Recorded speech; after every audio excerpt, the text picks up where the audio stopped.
tozomona muta edingwe afukami liboso ya Nzambe Molimo Santo mai na miso ezali kotanga toyebi te tina nini nde ye moko akoyebisa biso tina nini aleli po ete amoni Papa Simoki Mbangu Kiangani Molimo Santo.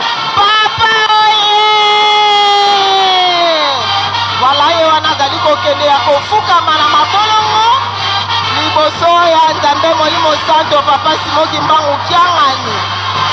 Ye na mama mwasi na ye molongani na ye bango wana bazali kolela liboso ya Nzambe Molimo Santo Papa Simoki Mbangu Kiangani. Wala wana ezali bongo oyo tokobengaka ete edingwe moto na ngenge ye wana azali liboso ya Nzambe Molimo Santo.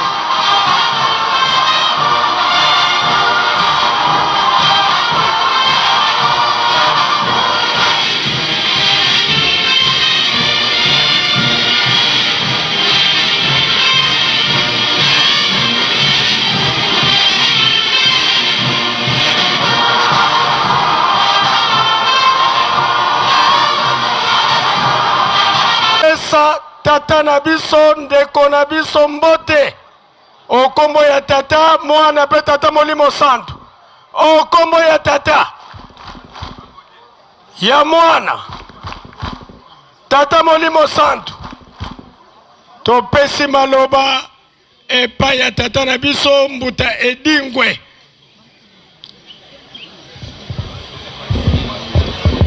ndenge tomoni ndeko na biso mbuta ibu pembeni na ye yendeleki basali na bango musala moko.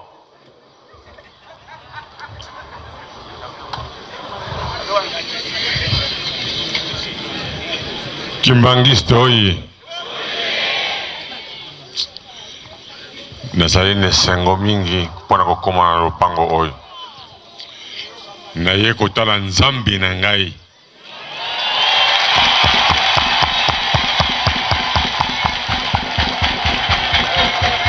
Tato bambaki mabanga na Kinshasa tango ebembe na ye yalaki esalaki ngai pasi. Nakansaka ke église Kimbangiste ali mpona bakongo nakomi awa namoni bikolo nyonso ezali awa. Doki na Kinshasa bakosaka ngai moko na ye komona papa na ye pai na yo na valise ya mikumba na ngai nyonso na ye kotike pai na yo. Papa na sengi yo pa.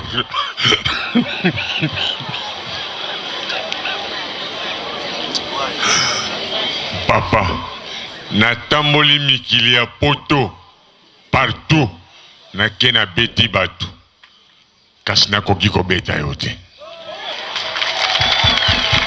Nakomi awa nde na suki yo sali Nzambe na nga mingi balingaki nga na yo tokutana te. Mais naye komwa papa simba ngai makasi na ngai ezili epai na yo naza te na pouvoir moko te o bakosaki ngai bakosaki mais le reste tokosolola nkulisi.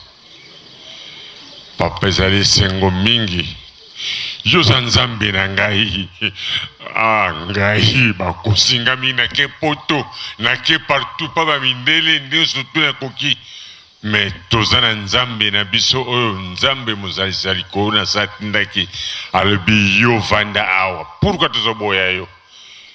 Nayebisi bandeko na ngai nyonso nazokenda Kinshasa nalobaki botika kokosa ngai makasi oyo ngai nazali na yango eza kolongwa epai na yo Nzambe wa ngai.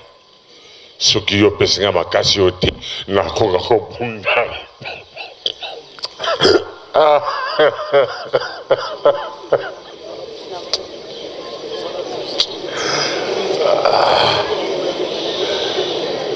Moko Nzambe wa ngai kamata mikumba na ngai nyonso naye kotike epai na yo. Soki nazongeli makambo ya mabe na liso mutu te ntango nakotika na motema moko opesa ngai valise ya bisengo. Nalingi kozonga maboko pamba te, nalingi kozonga na valise ya bisengo. Ngai mpe nakabola baninga na Kinshasa.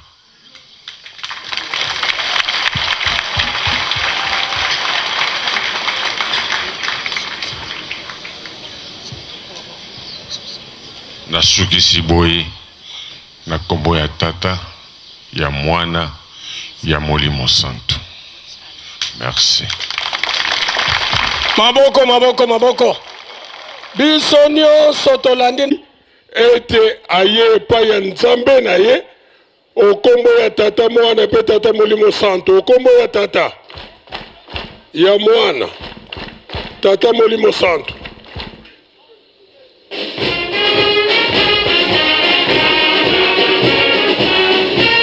Voilà ndenge tolandi ye moko mbuta edingwe asili koloba ete akomisika Nzambe na ye azali aye kotika mikumba nyonso oyo azali na yango po ete Tata Nzambe akoka kosokola ye.